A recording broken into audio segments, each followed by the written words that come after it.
あいうえお。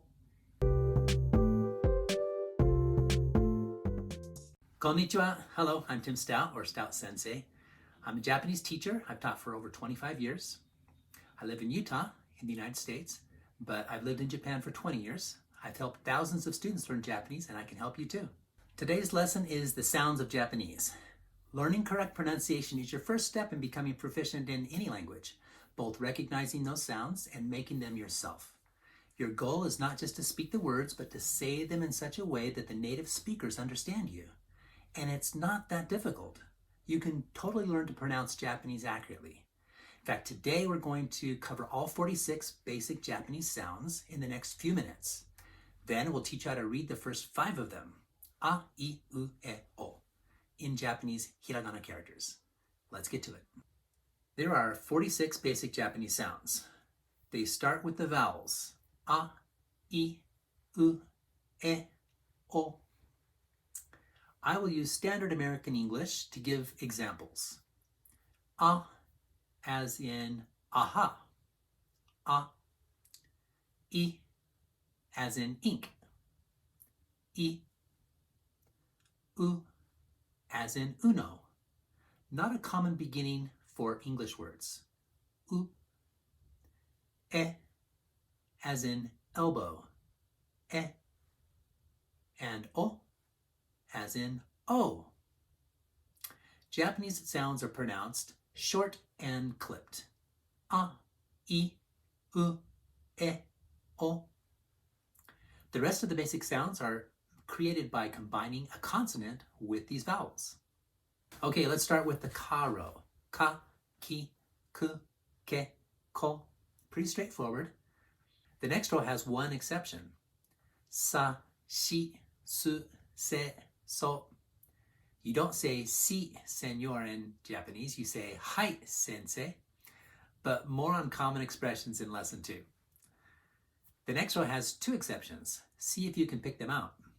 Ta, chi, tsu, te, to. Tsu is a sound not common in English, but we do have it in the word tsunami. Ta, chi, tsu, te, to. No exceptions in the next row. Na, ni, nu, ne, no. The next row has one sound that you may not expect. Ha, hi, hu, he, ho. Hu is not an H sound or an F sound. It's kind of both. You make it by, try saying the word hu without rounding your lips. Think of blowing out a candle. Hu.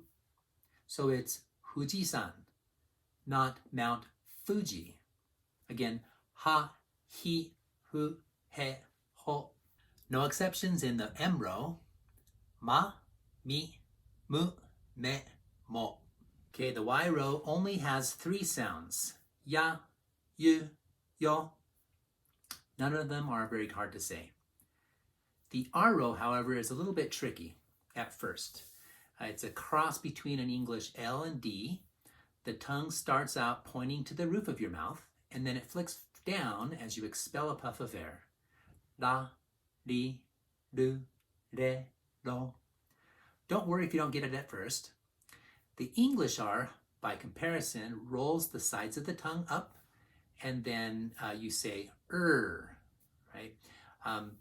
You don't do that. Remember to point the tip of your tongue forward, kind of like an L or a D. La, li, lu, re, lo. Keep trying and you'll get it. The W row has 2, and one of them is special. Wa, o. Yep, we didn't say the W on that last one. So, wo is actually pronounced o most of the time in Japanese. And yes, that means there's 2 O sounds in Japanese. The first one is used for writing words. What's the second one for? This is for writing the object marker. Okay, so it's used for grammar.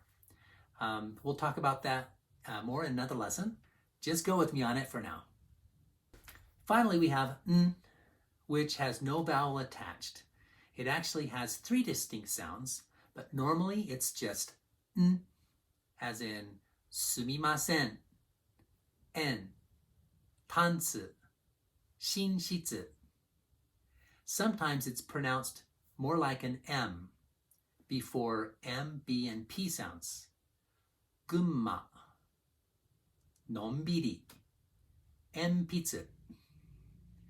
And sometimes it's pronounced more like the NG in song before K and G sounds. You do this by closing the back of your mouth. アンケット, 音楽. Again, most of the time it's just n. That's it. You've said all of the basic sounds in Japanese. There are 46 of them. Of course, you can combine them in interesting ways and make more sounds, but this is really the basics of Japanese sounds. But before we finish today, let's read the first 5 sounds, the vowels of Japanese, in hiragana characters. The mnemonics we'll use come from my book, Japanese Hiragana and Katakana for Beginners. Here's A. Imagine you're at the dentist's office. The dentist says, open your mouth and say A. Here's I. Imagine 2 palm trees in Hawaii. Here's U. Imagine if there was a bug on your ear. Ooh. Here's E. Imagine an elf hanging ornaments on a Christmas tree. Here's O. Imagine a golfer exclaiming, oh, a hole-in-one. Mnemonics are often silly, but that's kind of the point. We're trying to make something as memorable as possible by connecting what we already know with something we want to learn in a fun way. Okay, quick quiz. What's this character? U. And this one? I. This one? A. And this one? O. And finally, this one? E. How did you do? You may want to make some flashcards and study them some more. I'll actually link to a Quizlet set that has these characters and mnemonics so you can study them on your own. I'll also put a link to my book, Japanese Hiragana and Katakana for Beginners, where you can learn these and all of the hiragana characters. You can also visit stoutsensei.com for more lessons like this. Thanks for joining me today. Come back soon. I'm Stout Sensei, and I'm here to help motivated learners gain Japanese proficiency. See you. じゃあまた。